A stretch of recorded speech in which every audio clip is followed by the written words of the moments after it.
Hi, it's Haley and David from Life with Parkinson's. If you're new here, welcome. Hello. We hope you'll consider subscribing and also check out our website at lifewithparkinsons.ca for more information about this channel and our sponsors. And for everybody else, thank you. Yes, for keep coming back. Thank you. Yeah, thank you for coming back and watching and supporting our channel and for sharing this journey with us. You are very valued. Fun topic today. I really want to keep saying hi to your neighbor. That's fine. You can say hi to That's what I'm trying not to say. Just throw it in there. Okay. Today we're going to talk about Parkinson's off times, dealing with the unexpected situations. Really hard topic today.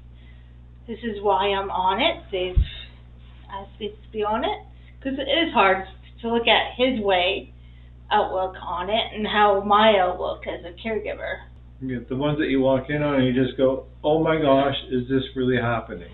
And we want to be honest and open with you guys. Of course, because we don't want to hide it. Parkinson's doesn't pull any punches on us. No. So we're not going to pull any punches on you. One day is so different from another day. It is. Or what you did last time may not work today. Just so you remember, hit the like button if you would like other people to find this content as well. It helps a lot. Some people don't have the same symptoms as you do. No. So this is our experience. Yeah, this is our experience. Everyone's very different from everyone. Yeah. So what normally happens is obviously you guys already know we sleep inside our bedroom just because I've got Parkinson's, she's got endo. Our sleep schedules are very different. Basically, I fall asleep when you just wake up. Yeah. Unfortunately, that's developed over time. Haley has a couple of call buttons for me in the bedroom. I can call her anytime I need to. She's always shown up, which I really appreciate. With a smiley face. Yeah. Because I think that really helps. If I'm going there just half asleep and just all gloomy and cranky, it doesn't help him. It adds more stress on him. I try to be more trippy and more approachable. Yeah. There you go. Approachable. Yeah. The first situation we're going to talk about is probably was about 5 or 6 weeks ago. I couldn't make it to the bathroom on time. I managed to get out of bed, but as soon as I flopped out of bed, it was like the waterworks are like, "We're coming now," and yeah, I couldn't stop it. What was your first thought? What to do? Well, I knew I had to get out of the bed. That was my number one issue, was to definitely get out of the bed. I had to pee really badly, and it was a weird situation because I was fine for a little while, and then all of a sudden it's like I can't get up. I couldn't get out of bed, and that's when I called Haley. "What's going on?" I'm like, I can't actually get up. I couldn't move, so I was like completely off. See, with that circumstance, because our daughter's type 1 diabetic, I took the night shift a lot. So when I have to wake up, I have to wake up fast and really think. So before I open the door, I do say, "Oh, okay, gotta wake up, gotta think." Because you don't want to mess diabetically and Parkinson's.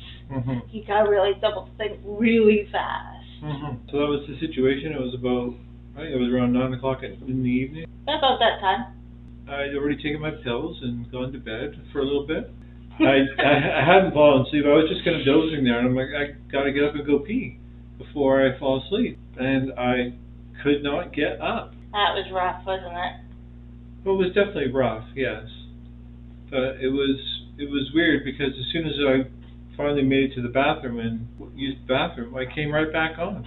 Yeah, I know. So with Parkinson's, it can be like one day Dave was off so badly I couldn't leave the house, and I don't like to leave the house when they're like that. Yeah. And my parents now pick me up, and I'm like, I can't go anywhere. So, especially that day. What is it like for you to walk in on these types of situations? What am I going to see into, and how am I going to do it? How am I going to, if you fallen, or you can't get up, or you're off, like totally your whole body's in different areas. How am I going to move you? First of all. I was like, okay, breathe in, and then open the door, I sort of have to give myself a speech. Mm. What am I going to come into? Yeah. Because it's really scary. It is. It's, what do you do? I can do diabetes. Mm-hmm. I don't know what to expect. Yeah. What to expect when you're expecting. Basically, yes. That's a good book. Yeah. Okay, because the second thing we're going to talk about was one morning this always seems to revolve around having to go pee. And it picks up the weirdest timing. I'm not in control of my body. I'm convinced, I'm gonna have a bath and calm or whateter, and all of a sudden I get a little dingy. Mm-hmm. I need help. Yeah. I swear I think you pick it. The second situation was one morning I was calling you from the bathroom floor and I was stuck on my stomach. Yeah, that was his first reaction. I thought you fell. Mm-hmm. I learned also, I would, of course you want to grab a body part and try to help you, but when your arm or your leg stuck, I have to wait until you're ready, because I don't want to pull anything. Because when you say you have your arm out, stuck, I can't just grab it. No, definitely not. You can't just grab it. I seem to have a lot of problems with my right arm. Like I'm right hand dominant, but when I go off, sometimes it comes up in a big question mark, like I'm flexing or I have a question to ask, and other times it comes up like straight like this, and it feels like it's always trying to dislocate itself.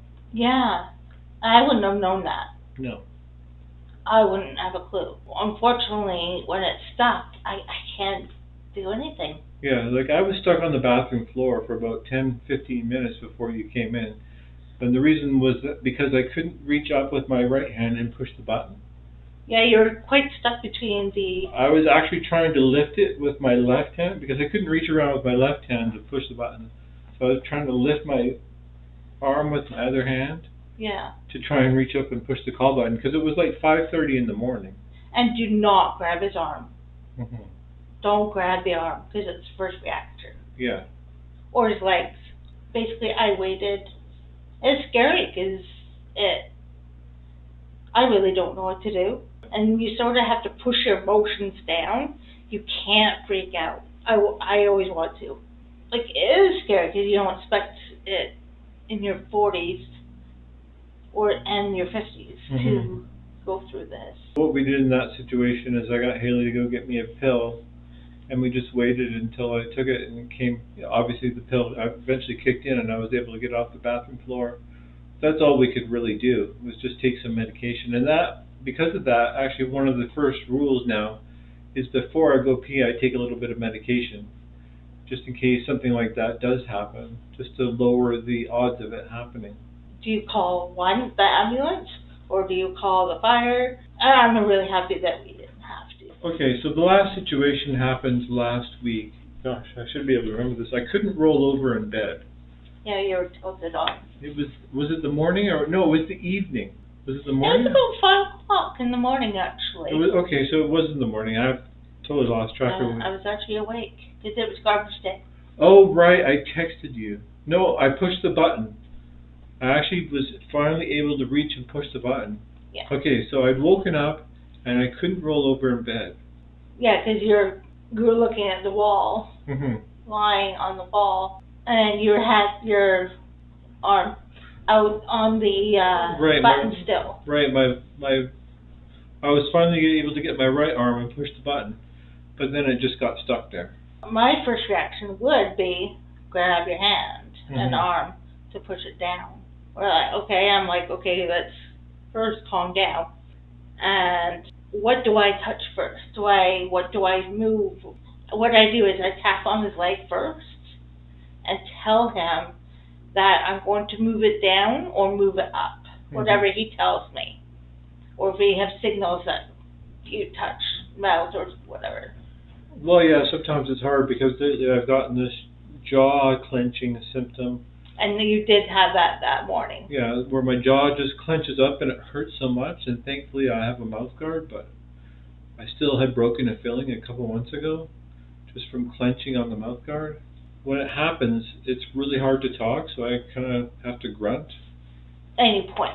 Yeah, and point. As much as you can. So I basically wait, tap your leg. I'm going to move it first. Announce it. I'm going to move your leg down. Mm-hmm. And then I tap on the other one, the opposite. And you tell me where to put it. Mm-hmm. And that's how we do it. So you've learned a few things from... Basically, I do watch people with caregiving or nurses that deal with caregiving, so it can sort of guide me what to do. Mm-hmm. And that's what they showed me, to do it slowly, communicate with you.